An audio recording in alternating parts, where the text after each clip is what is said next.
안녕하십니까, 변화국어입니다. 오늘은 2025학년도 순국강 문학 전공학습의 현대소설 첫 번째 작품인 만세전 작품 공부해 보도록 하겠습니다. 염상섭 작가의 만세전은 우리 이때의 만세의 의미 기억하셔야 되겠습니다. 만세운동, 바로 3.1운동이 되겠습니다. 3.1절, 그 만세운동 시기에 전이라는 거죠. 앞선 시기요. 우리 3.1운동 언제 일어났습니까? 네. 이 정도 알고 있어야 돼요, 우리 한국사. 네. 1919, 아이고 년도 이렇게 외워주시면 되는데 1919년에 3월 1일에 일어났죠. 그래서 만세전의 구체적인 시간적 배경은요, 바로 1918년 겨울이 되겠습니다. 그래서 만세운동 전에 어떠한 시대적인 이 배경이 나오는지 잘 아시겠죠? 일제감정기에 참혹한 현실을 다룬 그런 작품이겠습니다. 자, 그러면 본문으로 바로 들어가 보도록 할게요. 자, 우리 본문 공부하기 전에요. 사실 이 현대소설이라고 하면 오늘 첫 번째 시간이기 때문에 제가 간략하게만 포인트 잡아드리면 우선 시험 포인트는 무조건 서술상의 특징이 나옵니다. 이 서술상의 특징은 작품별로 여러분 시점 정리하셔야 되겠고, 그리고 무엇을 묘사하고 있는지 그 묘사와, 그리고 어떠한 말하기 방식을 띠고 있는지도 체크를 하셔야 되겠습니다. 뿐만 아니라 여기에서 극 중에 나타나는 인물과 그리고 소재의 상징적인 의미 꼭 기억을 하셔야 되겠고요. 자, 그리고 여기 부분에서는 구조가 굉장히 중요합니다. 그때의 구조는 저희 동경에서 유학한 나가 나오는데, 동경 유학생인 나가요, 아내가 아프다는 소식을 듣고 귀국을 합니다. 조선으로요.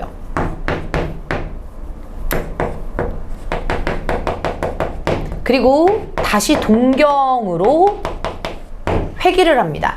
자, 그러니까 이러한 구조는요, 공간의 이동에 따라서 이동하는 우리 여로형 소설이 되겠고요. 근데 그 출발점과 도착 지점이 결과적으로 큰 그림으로 봤을 때는 동일하기 때문에 원점으로 다시 회귀한다. 원점 회귀형 여로 소설이다. 여로형 소설이다. 라고 볼 수가 있겠습니다. 그래서 원점 회귀형 소설 혹은 우리 여로형 소설, 이렇게 각각 나눠서 여러분이 공부하시면 되겠습니다. 자, 그렇다면 이렇게 동경 유학생인 나는 어떤 생각을 가지고 있는지 한번 보도록 할게요. 일본 갔다 오시는 분은 모두 그런 양복을 입으십디다 그려 라고 얘기합니다. 자, 일본 갔다 오시는 분 방금 설명한 것처럼요, 누구겠어요? 동경 유학생인 바로 나가 되겠죠. 그래서 동경 유학생은 어떤 옷을 입고 있대요? 그런 양복을 입으신다 라고 해서 차림새를 얘기를 합니다. 자, 그랬더니 자, 나가 생각하는 이 사람에 대한 생각이 나오는데요. 바로 걸자라고 하는 사람으로 나옵니다. 걸자는 주석 보면 알겠지만 그라고 하는 단어를 낮잡아 이르는 말이겠죠. 뭐 저놈 뭐 이런 느낌인데 그를 좀 낮잡아 이르는 저상, 네, 걸자. 외투 위로 내다보이는 학생복 기세 달린 금글자를 바라보고 웃었다라고 해서 이것을 가지고 있는 사람은 당연히 누구겠어요? 바로 나의 모습이 되겠죠. 그걸 보고 걸자의 태도 웃었대요. 일본 유학생이 더구나 합병 이후로는 신실에 신지식의 선구인 듯이 쳐다보이는 때라까지 일단 시대적 배경 나오는데요. 합병 이후다라고 나와 있을 때 이때의 합병은 뭐겠습니까? 말이 좋아 합병인지 일제강점기를 이야기하겠죠.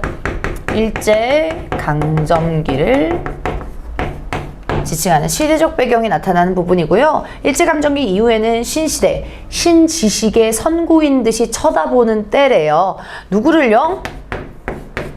바로 일반 유학생을요. 그쵸? 일본 유학생에 대한 인식이에요. 이촌 청년도 즉 시골뜨기인가 봐요. 그래서 이촌 청년이라고 하는 건 바로 걸자겠죠. 부러운 눈으로 나를 자꾸 쳐다보며 이것저것 묻고 싶으나 뭘 물을지 몰라서 망설이는 모양 같다 라고 얘기하죠. 잘 보세요. 서술 방식이요. 모양 같다 라고 얘기해요. 확신하나요? 추측하나요? 그 내면을 추측하고 있죠. 내면 추측. 왜 내면을 추측할까요? 바로 시점, 서술상의 특징의 이 부분, 포인트 때문에 그렇습니다. 바로 나가 나오기 때문에 1인칭의 시점을 띄고 있지만 지금 상대방의 이 내면, 즉 걸자의 내면은 모르고 있습니다. 그러니까 자신의 내면만 알 수 있는 우리 1인칭 주인공 시점이 되겠어. 그래서 다른 인물들의 내면을 표현할 때 제약이 있다라는 거 명심하시면서, 자, 그래서 이 나의 관점으로 인식하는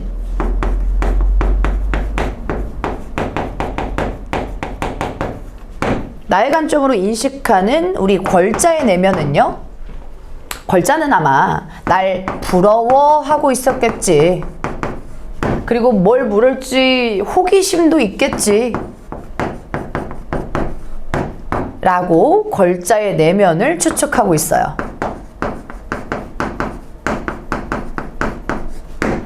쟤 나 부러워할 거야. 되게 호기심 많을 거야. 이렇게 인식하고 있네요. 가볼게요.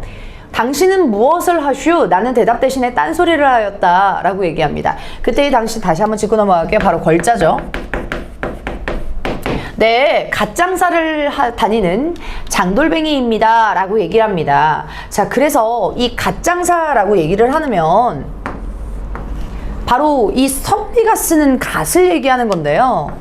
이게 립자예요. 이런 갓이죠. 조선시대, 즉 사극에서나 볼 수 있는 그런 갓을 장사한대요. 근대적 가치인가요? 아니면 근대 이전의 이 가치인가요? 근데 이전의 가치겠죠. 자, 그러니까 여기 이 갓장사를 하고 있는 부분들은요, 무엇을 상징하냐? 근대 시기 이전인 전근대죠. 즉 봉건적인 소재가 나온다라는 거라고 생각을 해주시면 되겠습니다. 자, 그래서 구시대적인 구시대적인 것을 나타내주는 소재, 갓을 장사를 해버리는 장돌뱅이라고 하는 건 장을 떠돌아다니는 사람, 떠돌이 장수, 방문 판매 장수, 요즘에는 뭐 트럭 아저씨 이런 느낌이 되겠습니다. 그래서 떠돌이 장수인데요. 이런 대답을 듣고 나는 어떻게 생각하는지 좀 볼게요. 그는 자비하듯이 웃지도 않으며 자기 입으로 장돌뱅이란다. 이래요. 자, 그의 태도 볼게요. 자비라고 얘기하면 막 너그러움 그거 아니에요. 스스로 자자의 비웃음입니다. 자, 그래서 스스로 비웃는 그런 의미로 판단해 줘야 되겠고, 그의 태도는 여기까지 끊어주셔야 됩니다. 스스로 비웃지 않는다 라는 겁니다. 그래서 스스로 비웃지도 않으며 그냥 태연하게 장돌뱅이라고 얘기를 한대요. 계속 가볼게요. 가슈요? 그래, 요새도 갓이 잘 팔리나요? 하면서 의문을 갖죠. 그래서 지금 이때의 요새는 바로 신시대, 신지식이 떠오르고 있는 개화기 이후에 일제감정기다 보니까 요새라는 말을 쓴 겁니다. 자, 그래서 이 근대의 의문이 드는 거죠. 그죠, 그렇죠. 촌에서들은 그래도 여전히 갓을 쓰니까요. 그래서 이 촌에서는 아직까지도 전근대적 사상이 존재한다라는 라는 것을 확인할 수가 있겠네요. 가볼게요. 나는 좀 의외로 생각하였다. 두 사람은 잠깐 말을 끊었다가 난 다시 물었다라고 얘기합니다. 역시나 나의 내면 나오죠. 촌에서 갓을 좀 아직도 쓴다라는 것을 대답을 듣고 어떤 생각이 들었대요? 의외다. 아직도 갓을 써? 뭐 약간 이런 느낌이네요. 두 사람은 잠깐 말을 끊었다가 난 다시 물었다. 그러나 당신부터 왜 머리를 안 깎고 아니 가짜장 쓴 건 알겠는데 너 머리 왜 안 깎니? 이렇게 질문을 하고 있어요. 자, 그랬더니 세상이 바뀌었을 뿐만 아니라 귀찮고 돈도 더 들지 않소? 라고 얘기를 합니다. 자, 그러니까 이 사람은 세상이 바뀌었다라고 얘기하면 근대적으로 시계가 바뀌었다라고 인식을 하고 있습니다. 그리고 머리가 길면, 저도 그렇지만 이 머리가 길면 되게 귀찮죠. 네, 짧은 것보다 머리 말리기에도 감기에도 너무 귀찮고, 심지어 뭔가 관리를 할 때 뭔가 돈도 더 많이 든다라고 지금 나는 얘기하고 있네요. 자, 그랬더니 웬걸요? 촌에서 머리를 깎으면 더 패롭고라는 건 귀찮다라는 얘기입니다. 실상 돈도 더 들죠. 게다가 머리를 깎으면 형장내들 모양으로 내지어도 할 줄 알고 시체양문도 있어야지 않겠나요? 라고 얘기하는데요. 자, 머리를 깎으면 내지어, 이때의 내지는요, 안내자 쓰는데 여기에서는 일제감정기 있기 때문에 내지어가 일본어라고 인식을 해주시면 되겠습니다. 그래서 만세전 작품은 되게 유명하고 중요한 작품으로서 우리가 앞으로 내지인이라고 하면 누구겠어요? 일본인이 되겠죠. 여기서는 내지어, 일본어라고 인식을 해주시면 되겠습니다. 할 줄 알고 시체학문, 네, 무서운 학문 아니고요. 이때의 시가 떼시자입니다. 자, 그래서 유행하는 학문이라고 생각해 주시면 되는데, 이때 유행하는 학문이 뭐겠어요? 네, 신식 학문이겠죠. 9세대 학문이 아니라. 그래서 결과적으로는요, 머리를 깎으면 저 사람 개화를 받아들였구나, 봉건적 세대가 아니구나 라고 인식을 해서 너 일본만 할 줄 알고, 그리고 또 신식 학문도 있어야지 않겠냐. 자, 그런데 머리만 깎고 내지 사람을 만나도 말대답 하나 똑똑히 못하면, 왜요? 일본말을 못하니까 관청에 가서든지 순사를 만나서든지 더 성에 가신 때가 많지요. 자, 그러니까 지금 머리를 깎지 않은 이유를 설명을 하고 있습니다. 이렇게 만건을 쓰고 있으면 이때의 만건은 우리 역시나 전 근대적 가치를 얘기하는 건데요, 소재. 이 부분이 우리 갓을 쓰면 우리 상투 틀잖아요, 머리가 기니까. 만건은 이렇게 눈, 코 이렇게 있을 때 여기 부분이 만건이에요. 예. 그래서 여기 띠, 갓을 쓸 때 그 만건인데, 그것을 쓰고 있으면 요보라고 해서 좀 잘못하는 게 있어도 웬만한 것은 용서를 해준대요. 자, 짚고 넘어가 줘야 됩니다. 요보라고 하는 거는요, 조선인을 낮잡아 이르는 말이죠.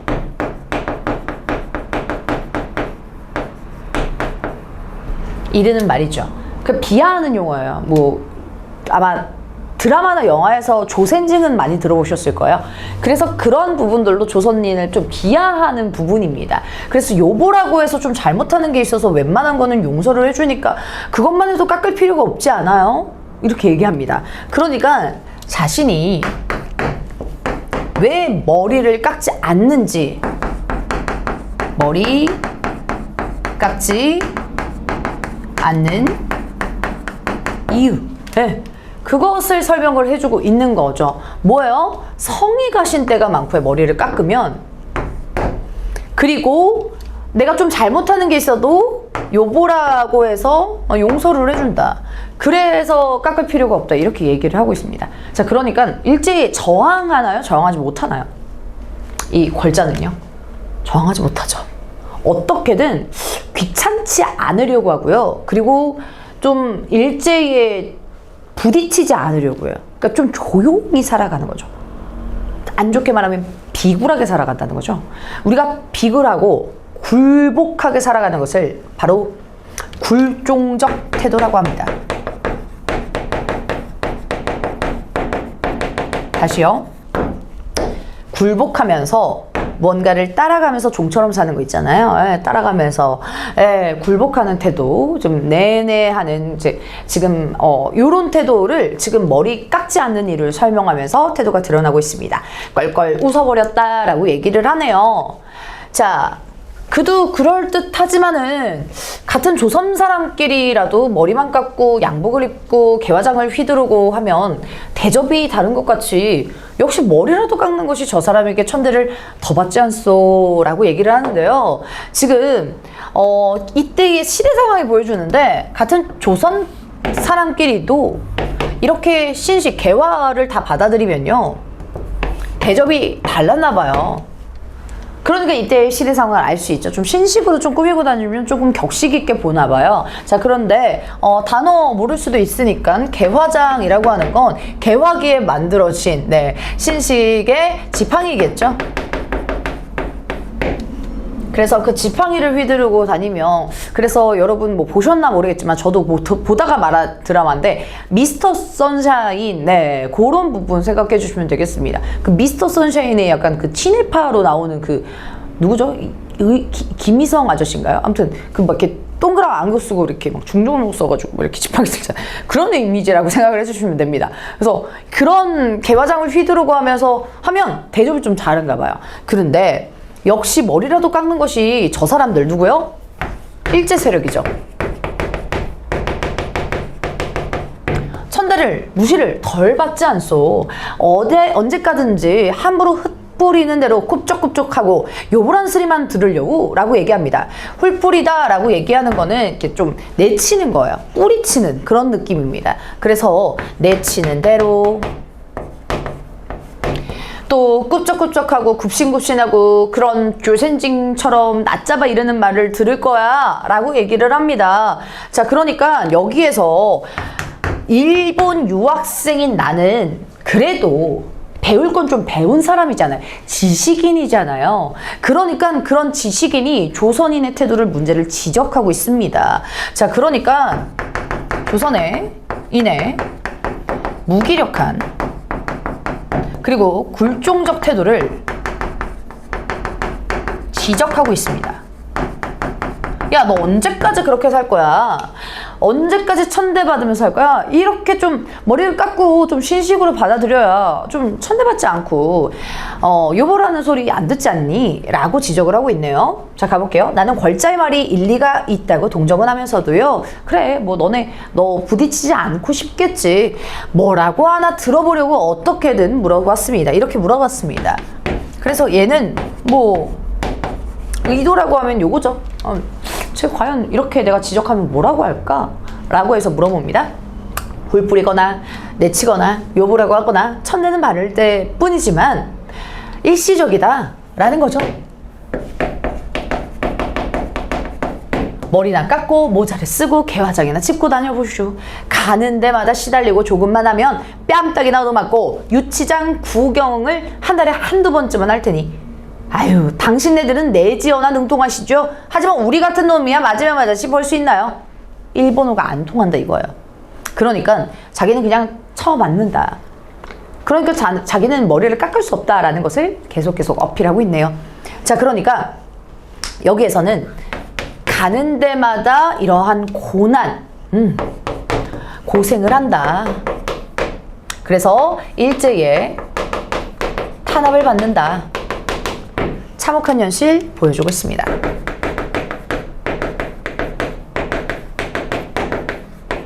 왜 참혹한 현실이게요? 당연하죠. 일제어를, 즉 일본어를 못한다라고 해가지고 이렇게 두드려 맞고 유치장까지도 갇힌대요. 참혹한 현실이죠. 그리고 당신네들은 이라고 얘기했을 때 이때의 당신네들은요 유학생처럼요 지식인들을 의미합니다. 뭔가 배우고 내지어에 능통한 사람들을 얘기하겠죠? 하지만 우리 같은 놈이야 맞으면 맞았지 별 수 있나요? 라고 해서 계속 뭐예요? 무기력한 태도 보여줍니다. 그냥 맞는다 이거예요. 그도 그럴듯하지만 계속 이어서 가볼게요. 천대를 받아도 얻어 맞는 것보다는 낫다. 그도 그럴 것이다. 라고 얘기해요. 자, 우선 나의 내면입니다. 천대를 받아도 얻어 맞는 것보다는 낫다고. 그래서 여기 부분은 지금 이 나의 관점으로 걸자의 말을 듣고 인식한 이 나의 생각인데요.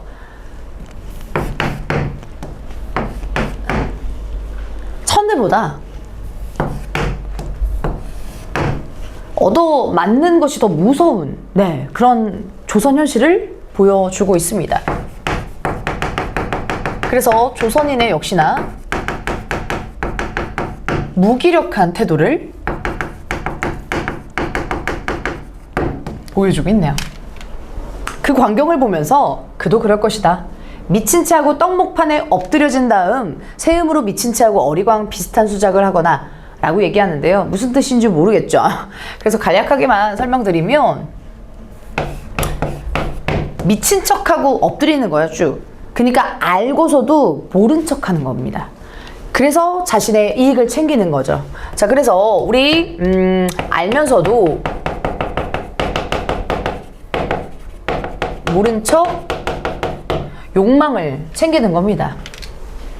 그러면서 미친 채와도 어리광 비슷한 수작을 하거나 스라소니 행세를 하건 하여 어떻든지 저편에 호감을 사고 저편을 웃기기만 하면 목전에 닥쳐오는 핍박을 면할 것이다. 그렇다면 여기에서의 저편이라고 하면 당연히 누구에게 잘 보이려고 지금 굴종하고 좀 부딪히지 않으려고 하나요? 맞습니다. 일제 세력이겠죠. 자, 속으로는 요놈 하면서라도 얼굴에만 웃는 빛을 띠면 당장의 급한 욕은 면할 것이다 라고 얘기합니다. 자, 그러니까 여기에서는 앞과 뒤가 겉과 속이 다른 부분인 거죠.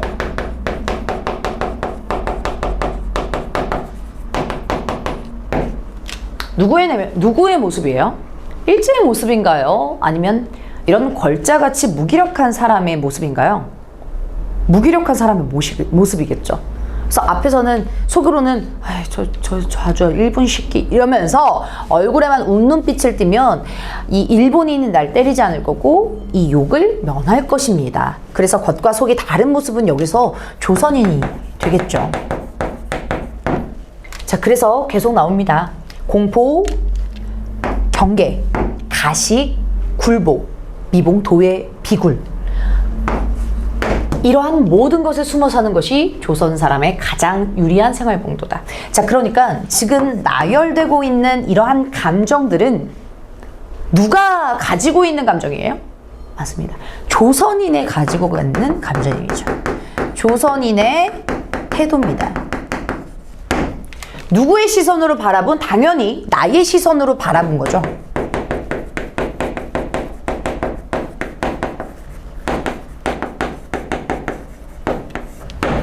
조선인은 공포스러 비굴해, 굴복해, 가식떨어. 가식은 이렇게. 그러면서 그 현실을 받아들이고 현실을 인식하고 있습니다. 나는요. 가볼게요. 모든 것에 숨어 사는 것이 조선 사람의 가장 유리한 생활방도고 현명한 처세술이다 라고 얘기합니다. 자, 그러니까 여기에서는 이러한 유리한 생활방도 현명한 처세술, 이때는 굴종적인 태도고요. 무기력한 태도가 이어질 수가 있겠죠. 가볼게요. 실상 생각하면 우리의 이러한 생활 철학은 오늘에 터득한 것이 아니라 오랫동안 봉건적 성장과 관료전쟁 밑에서 덕계가 안고 굳어빠진 껍질이지만 그 껍질 속으로 점점 파고 들어가는 것이 지금 우리의 생활이다 라고 얘기합니다. 자, 그러니까요. 여기 부분 오늘에 터득한 것이 아니라 점점 심해졌다라는 거. 즉 여러분, 앞에서 계속 떠들어 제꼈던 조선인의 굴종적인 태도가 지금 막 생겨난 것이 아니라 예전부터 막 생겨났다. 예전부터 있었다라는 사실이 되겠습니다. 자, 그러니까 봉건제 사회부터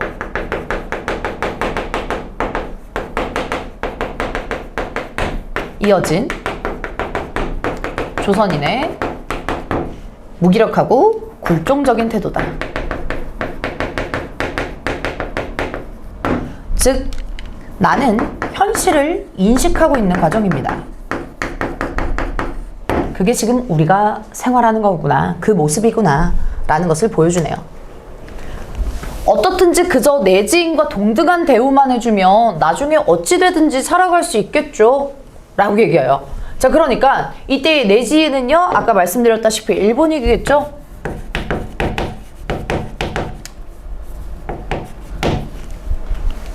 그래서 동등한 대우만 해주면 어찌든 살아갈 수 있겠죠 라고 해서 뭔가 궁극적인 가치인 광복에 대해서 관심이 없는 것처럼 보입니다. 자, 그러니까 청년은 무엇에 쫓기는 사람처럼 차 안을 휘휘 돌려다보고 목소리를 한층 낮춰서 다시 말을 잇는데요.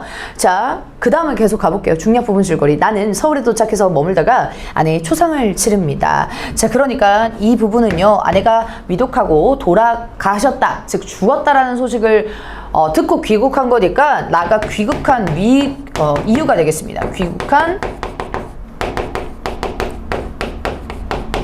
이유요. 자, 그리고 동경에서 교분을 나누었던 something special, 네, 교류가 있었던 카페 여급 정자에게서 일을 그만두고 대학에 입학해야겠다는 편지를 받고 답장을 씁니다. 그래서 뒤에는 우리 답장, 누가 답장? 누가 답장하는 거야? 나의 답장을 보입니다. 자, 그러니까 이때의 답장은 편지의 형식으로 이제 소설이지만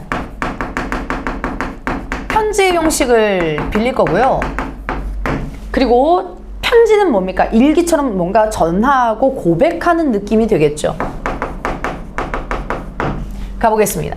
모든 것이 순조로이 해결되어 가고 학교에 들어가시게 되었다니 얼마나 반가운지 모르겠습니다 라고 얘기해요. 자, 그러니까 여기는 바로 일을 그만두고 대학에 입학한 정자의 상황이죠. 얼마나 반가운지 모르겠습니다. 반가움의 태도가 보이고요. 기억, 과거 반년간의 쓰라린 체험, 부정적이겠네요. 그러한 고생이 오늘날의 신생, 태어남을 위한 커다란 준비 시기였던 것을 생각하면 그동안 나의 행동이 부끄럽지 않을 수 없습니다만은 이라고 얘기해요. 자, 그러니까 여기에서는 이러한 대조적 상황이 옛날에 정자가 굉장히 고생했다. 바로 일터에서 카페 여급으로 일했을 그 체험이 오늘날 대학에 입학하는 것과 연결이 되겠죠. 자, 그래서 여급 시절 그리고 대학생 시절이 되겠습니다. 대학 입학이 되겠죠. 그것을 기쁘게 준비 시기로 인식을 하기 때문에 여러분, 요거는 긍정적으로 인식하고 축하해주고 있습니다. 그걸 치하라고 얘기하죠. 자, 그동안 나의 행동이 부끄럽지 않을 수 없습니다만은 그래서 자신이 부끄럽다라는 내면을 고백하고 있습니다. 한편으로는 내 인생에 있어서도 다만 젊은 한때의 유흥 기분만에 그치지 아니하였던 것을 감사하여 기뻐합니다 라고 얘기하네요. 자, 그러니까 썸씽 스페셜이 네, 안 좋지만 동경에서 좀 있었나 봐요. 예, 아주 아내가 있는데도 불구하고 근데 요 기분만에 그치지 않은 것을 감사하면 기뻐한대요. 자, 그러니까 단순한 유흥은 아니었다. 더 큰 의미가 있었다. 더 문제가 아닌가요? 더 큰 의미가 있었다라고 얘기를 하네요. 그러나 뒷날에 달콤하고 아름다운 추억으로 남아있으리라고 생각뿐이라면 이렇게 섭섭할 일도 없고 또 당신은 자기를 모욕하였다고 노하실지 모르나 언제까지 그런 기쁨과 행복에 잠겨 있도록 이 몸을 안온하고 자유롭게 내버려두지 않으니 어찌하겠습니까? 이거예요. 그러면 나의 상황은 자유롭다, 자유롭지 못하다? 자유롭지 못하다 라는 것을 정보를 획득할 수 있겠네요. 자, 계속 가볼게요. 나도 스스로를 구하지 않으면 안 될 책임을 느끼고 또 스스로의 길을 찾아가야 할 의무를 깨달아야 할 때가 닥쳐오는가 싶습니다 라고 얘기해요. 자, 그러니까 스스로의 길을 찾아가야 할 때가 다가온 것 같다. 즉, 자아를 돌아보고 있습니다. 자아를 인식하고 있어요. 지금 내가 계속 생각을 해야겠다. 그래서 주변의 현실 인식까지도 하는데요. 어떻게 현실을 인식하는지 한번 보겠습니다. 내 주위는 마치 공동묘지와 같습니다. 공동묘지 네모칸하고 별표 쳐주시고요. 어디를 비유한 말이죠? 공동묘지, 무덤 같다고. 맞아요. 조선현실을 비유한 말이죠. 어떤 조선현실? 참혹한 조선현실. 일제감정기에 아주 무덤 같은 조선현실을 비유합니다. 생활력을 잃은 백의의 백성과 그리고 백의에 횡행하는 임의 망냥, 도깨비 같은 존재가 뒤덮은 이 무덤 속에서요. 계속 묘지죠. 들어앉은 나로서 어찌 꽃에 서울에 호흡하고 춤추길 바라겠습니까? 라고 해서요. 자기는 서울을 떠나겠다 라는 것을 보여주고 있습니다. 자, 우선 넘어가기 전에 공동묘지라고 하는 부분들은 왜 무덤이라고 표현할까요? 우리 특히나 생활력을 잃은 백이민족이라고 하는 하얀색의 옷을 입는 백성 누구예요? 네, 조선 민중이죠. 근데 조선 민중들이 어떻게 태도를 하기 때문에 죽은 공동묘지 같다 할까요? 무기력하죠. 저항을 안 해요. 그래서 이 무기력함을 이렇게 보여주고 있습니다. 그래서 자기는 무덤 속에 있는 것 같다. 무언가 저항하거나 활동적이지 않다라는 것을 또 보여주죠. 눈에 보이는 것, 귀에 들리는 것이 하나나 내 마음을 부드럽게 어루만져주고 용기와 희망을 돋우어주는 것은 없으니 이러다가는 이 약한 나에게 찾아올 것은 질식밖에 없을 거외다 라고 얘기합니다. 자, 그러니까 지금 상황이요. 용기와 들리는 것이 하나나 내 마음을 부드럽게 어루만져주고 이런 것들이 없다. 즉 열악하죠. 희망이 없다라는 거예요. 이러다가는 이 약한 나에게 찾아올 것은 질식밖에 없다. 그래서 자기가 너무너무 위태로운 상황이라는 것을 지금 보여주고 있습니다. 뒤가 가볼게요. 그러나 그것은 장미꽃 송이 속에 파묻히어 향기에 도취한 행복한 질식이 아니라요. 대기에 절연된 무덤 속에서 화석이 되어가는 구더기에 몸부림치는 질식입니다. 라고 얘기를 하네요. 묶어줄게요. 이 부분은 역시나 자신이 무덤 속에 있다는 것을 조금 더 구체적으로 보여주고 있는데요. 조선 현실의 참혹함 다시 한번 비유해주고 있습니다. 그런데 여기에서 굉장히 감각적으로 형상화하고 있다라는 것이 형식상의 특징이 되겠어요. 자, 그래서 그런 지식이다라는 것을 보여주죠. 자, 그런데 이 나는요, 서술자는 질식에서 벗어나야 한다. 뭐 이렇게 보고 있어요. 벗어나야 한다. 그러니까 자기가 바라는 게 나와 있죠. 나는 질식에서 벗어나기를 바라요. 이렇게 표현을 하고 있습니다. 리을 가볼게요. 소학고 선생님, 지금으로 따지면 초등학교가 되겠습니다. 초등학교 선생님이, 소학교 선생님이 사배를 차고, 이때의 사배는요, 이제 주머니에 넣을 수 있는 이제 작은 칼을 얘기해요. 근데 칼을 차고 교단에 오르는 나라가 있는 것을 보셨습니까? 이때의 나라가 누군데요? 이 조선현실이죠. 조선이죠. 근데 어떤 조선현실인지 구체적으로 좀 들어가면요. 우리가 일제감정기가 1910년에 한일합방을 하고 나서부터는 약 3.1운동 전까지 9년간 무단 통치의 시기였습니다. 자, 그러니까 쉽게 말하면 무단 통치가 너 죽어, 막 탄압, 억압, 막 세게, 채찍 이런 느낌이거든요. 그래서 심지어 초등학교까지도 이렇게 칼을 차고 순사들이 수업을 합니다. 선생님들이. 자, 그래서 이 부분은 무단 통치 시기 1910년대의 일제감정기 조선현실을 보여줍니다. 삼일운동 이후에는요, 우리 문화 통치로 바꿔서요, 우리 뭐 좋게 만난 게 아니라 이러한 무력은 줄이되 이렇게 정신으로 억압하고 식민지의 이 영역을 차지하고 있는 부분이 문화 이제 통치거든요. 그래서 지금 무단 통치 시기를 간접적으로 보여주고 있습니다. 그런 것들을 보셨습니까?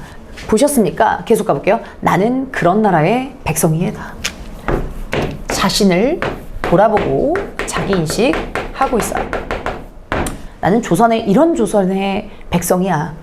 고민하고 온회는 번뇌입니다. 사람을 존경하시고 편을 들어주신다는 그 말씀, 반갑고 고맙기 짝이 없습니다. 이 말 누가 할게요? 지금 누구한테 보내는 답장이죠? 맞습니다. 카페 여급이었던 이 정자에게 보내는 거기 때문에 정자 인물의 말을 인용하고 있다라고 보셔도 되겠습니다. 자, 그래서 이 고민하고 온회하는 사람은 다시 한번 초점 맞추면 바로 서술자 내가 되겠죠. 근데 나한테 편지의 내용은 저희 모르겠지만 앞부분 줄거리 생략됐지만 그 얘기가 들어갑니다. 존경하고 너의 편이다, 뭐 나의 편이다 이런 식으로 얘기를 해주고 있습니다. 거기에 반갑고 고맙기 딱이 없다라고 해서 고마움을 느껴요. 감사함을 느껴요. 그러나 스스로 내성하는 고민이요. 내성은요, 성찰이죠. 스스로 돌아보는 거니까. 성찰하는 고민이요. 번뇌, 온회가 아니라 발길과 채찍 밑에 부대끼면서도 숨이 죽어 엎드려 있는 거세된 존재에게도 존경과 동정을 느끼시나요? 라고 얘기해요. 그러니까 여기에서 발길과 채찍 밑에 부대끼면서도 숨을 죽어 엎드려 있는 거세된 이 존재라고 얘기하면 나를 어떻게 해요? 부정적으로 인식을 하고 있는 거죠. 자기도 저항 못한다. 해결책을 보이고 있지 않습니다. 그렇기 때문에 부정적으로 인식하고 이런 사람한테도 나 좋아할 수 있어? 존경과 동경 느끼니? 그렇게 반문을 해주고 있는 거죠. 하도 못생겼으면 가엾다가도 화가 나고 그리고 미운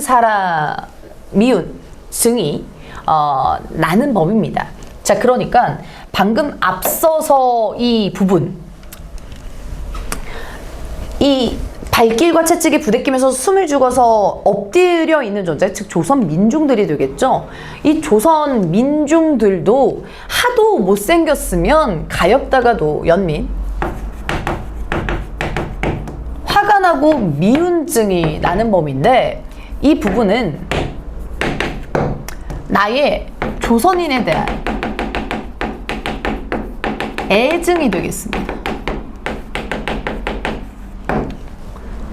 그러니까 조선 민중한테 처음에 느끼는 감정은 뭐였어? 아우, 가엾다, 가여워, 그렇게 아등바등 살아가네 하면서 이 연민의 태도를 느꼈다면, 그 다음에는 왜 저렇게 살지? 아니, 왜 이렇게 저항 못하지? 하면서 미움과 애증이 있다라는 것을 볼 수가 있겠습니다. 혹은 연민의 적이 있을지 모르나 연민의 아무것도 구하는 길이 못 됩니다. 해결책이 안 된다.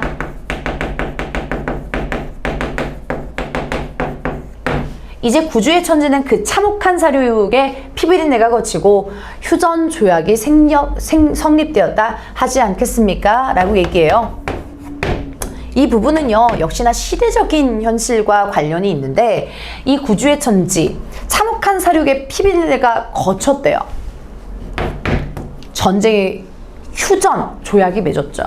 이게 어떤 시대적 상황이냐면 세계의 관점에서 봤을 때 1차 세계대전을 의미합니다. 그래서 1차 세계대전이라고 기억을 해주시고요. 그게 이 휴전이 됐어요. 부질없는 총칼을 거두고 제법 인류의 신생을 생각하려는 것 같습니다. 근데 이 땅의 소학교 교원의 허리에서 그 장난감가를 떼어놓을 날은 언제일까요? 지금 나머지의 세계의 시장은 평화에 초점을 맞추고 있습니다. 그쵸?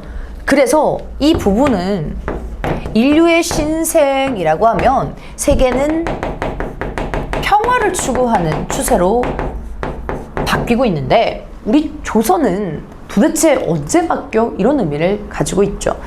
자, 그래서 이 땅에 소학교의 교원에서 이러한 떼어놓는 날, 상징하는 바가 뭘까요? 칼을 빼는 날. 어떤 날? 광복의 날. 광복날이 되겠습니다.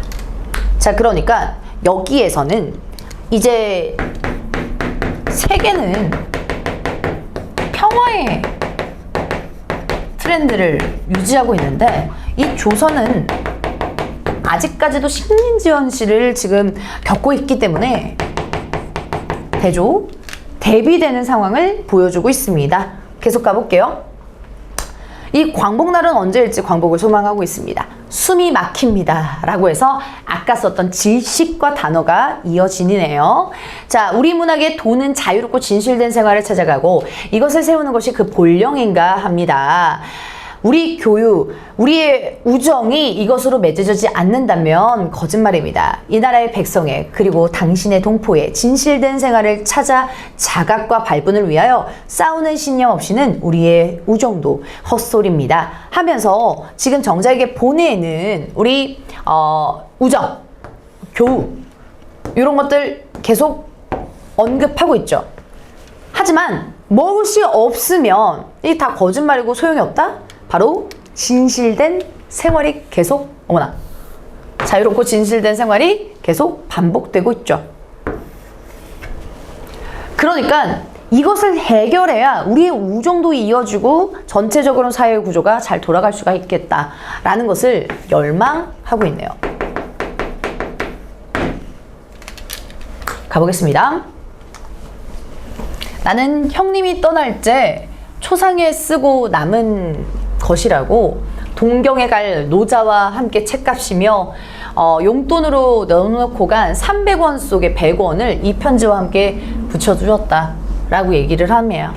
자, 그러니까 지금 이 부분은요, 우리 자신이 어떠한 이 경제적인 여유가 있는지, 교통비죠, 교통비, 책값, 용돈으로 내놓은 용돈 이 100원을 이 편지와 함께 붙여주었는데 그만큼 이 사람은 이 여급 직원이었던 사람한테 되게 진심이었다는 거예요. 함께 붙여줬으니까요. 돈과 함께. 혹시는 다른 의미나 있는 줄로 오해를 할 것이 성가시기도 하나 동경에서 떠날 때 선사받은 것도 있으려니와 정자의 새 출발을 축하하는 의미라고 한마디 쓰고 다소 부조가 될까요? 보낸 것이다 라고 얘기해요. 돈 보낸 이유죠. 뭐요? 이 동경에서 떠날 때 좀 대우를 받았대요. 혜택을 받았대요. 그러니까 신세를 좀 줬대요. 그리고 대학교 입학하는 거 축하하는 의미. 그리고 다소 거기에 도움이 될 거다 해서 보냈대요. 실상은 동경 가는 길에 들르지 않겠다는 결심을 다시 하였기 때문에 이것으로 마감을 하여 버리고, 즉 동경 가는 길에 그 사람한테 들르지 않겠다라는 결심인 거죠. 즉 그것을 마감을 해버리니까 우리 정자와의 연을 끊겠다. 이제 더 이상 교분을 나누지 않겠다라는 결심이 되겠습니다. 나도 이 기회에 가뜩한 몸이 되고 싶었던 것이다. 홀가분한 몸이 되고 싶었대요. 그래서 마지막 부분에 편지 형식으로 이렇게 쓰면서 자신이 우리 장자에게 어떠한 메시지를 던지고 있는지, 그리고 이런 돈을 보낸 의미가 어떤 의미인지, 그리고 마지막으로 연을 끊으면서 자기가 홀가분한 이러한 몸가짐을 여러분 나의 서술을 통해서 우리가 알 수가 있겠습니다. 정리 좀 해보겠습니다. 이 작품은 일제감정기의 지식인의 내면과 식민지 현실에 대한 인식을 형상화하고 있는 중편소설입니다. 그러니까 두 가지, 지식인 내면, 식민지 현실에 대한 인식이요. 작품에 대해 제목에서 드러나듯이 3.1운동 직전의 암울한 시대의 상황을 배경으로 하고 있고요. 작품에 나는 동경에서 서울로 향하는 과정에서 일제 침탈을 당하면서도 여전히 전근대적 가치에서 벗어나고 있지 못하는 백성의 모습. 누구요? 걸자죠, 걸자. 청년이요. 민족이 처한 현실을 희망 없는 공동묘지로 규정을 합니다. 무기력한 현실이요. 나는 이러한 현실을 고뇌하면서도 냉소적이고 무기력한 태도를 드립니다. 요런 밑줄 친 거는 선택지 잘 나오니까 좀 체크 좀 할게요. 이 작품은 나가 서울에서 다시 동경으로 돌아가는 원점 회귀형의 여로형 구조가 되어 있다. 아까 제가 쓴 거, 네, 다시 한번 강조됐죠. 현실에 적극 대응으로 나가지 못하고 현실 인식의 심화에 머무르고 있는 주인공의 의식 구조와도 관련이 있다라고 얘기하는데요. 지금 사실상 일제감정기의 조선의 현실은 참혹합니다. 무덤이라고 비유할 정도로요. 그런데 지식인의 내면은 이 현실과 어울려서 굉장히 고뇌하고 성찰을 하게 되죠. 자, 그런데 문제점은요. 참혹한 현실을 인식은 합니다. 하지만 해결 방안을 내주지 않아요. 이 지식인은요. 뭔가 앞장서서 해결책이라든지 광복의 어떤 구체적인 행동을 해주셔야 되는데 그런 걸 안 했다라는 것이 지식인의 한계, 문제점이겠죠. 자, 그러니까 현실의 해결 방안은 고심하지 못했다라는 것이 이 나의 한계가 되겠습니다. 자, 그래서 이러한 귀국 광화종에서 조선 땅에서는 굴종적인 태도를 보이면서 피폐하게 살아가고 있는 조선인을 보면서 굉장히 답답하고 왜 저렇게 살지? 라고 느낍니다. 자, 근데 죽음을 맞이하게 된 이 초상을 치르고 난 아내를 보고 도망치듯 무덤속과 같은 조선을 통해서 다시 동경으로 향하는 이러한 모습을 통해서 지식인이 다시 한번 조선에서 무언가를 일으키고 저항하라고 해결 방안을 앞장서서 내세우는 것이 아니라 그냥 다시 원래대로 돌아가는 그런 지식인의 문제점을 또 그린 소설이겠습니다. 자, 그래서 여러분 아까 맨 처음 강의에서 시작한 것처럼요. 서술상의 특징, 인물에 대한 우리 걸자, 그리고 또 누구죠? 나. 그래서 이 나와 이 걸자의 내면과 인물의 특성 잘 정리를 해 주셔야 되겠고, 특히나 구조는 우리 크게 봤을 때 공간의 이동으로 원점 회귀형 구조다. 동경에서, 한반도고 일본이에요. 동경에서 시작해서 부산으로 갔다가, 그리고 거기에서 뭐 대전 갔다가 서울로 이렇게 가요. 근데 거기에서 다시 이렇게 돌아오는 원점 회귀형 구조를 띠고 있는데, 이러한 구조는 우리 현대소설, 소설가 구보시의 일일에서도 볼 수가 있겠고요. 그리고 이렇게 돌아오는 구조를 통해서 사실 지식인이 더욱더 나가거나 발전할 수 없고 다시 원점으로 돌아왔다라는 한계점도 본다라고 강조를 드립니다.